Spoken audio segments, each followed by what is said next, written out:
known as China's Second Navy, the equipment of seascape ships has developed from unarmed in the early days to the world's leading law enforcement force.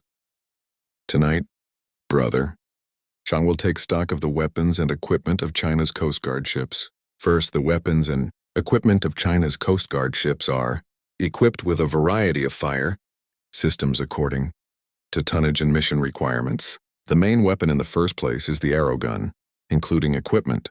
The 76mm rapid-fire arrow gun is mainly used for large seascape ships, such as 10,000-ton seascape, 2901 or 5901 ships, as well as 3,000-ton 818 patrol ships and some 54 modified seascape ships. The gun has a high rate of fire, 2 rounds per second, and a range of 10 kilometers. It can strike targets at sea and even has a certain air defense capability. Second, the 30mm entry gun is commonly found in law enforcement ships over 3,000 tons, such as the HPJ-13 6-barrel 30mm key gun, such as the string number 46303 key.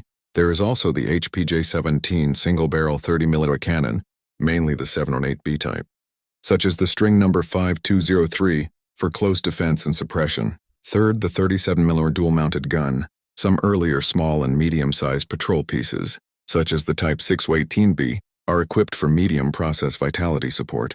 Second, there are high-pressure blisters, mainly used for non-lethal fingering, with a range of 7,200 meters, which can spray high-pressure water streams to drive away targets. Some models can mix chemicals, such as corrosive liquids, to enhance micro-firepower. Finally, there are machine guns, such as the 12.7-meter heavy machine gun, which is used for close warning and shooting. Some ships, such as the 056 modified seascape, are equipped with other non-lethal weapons,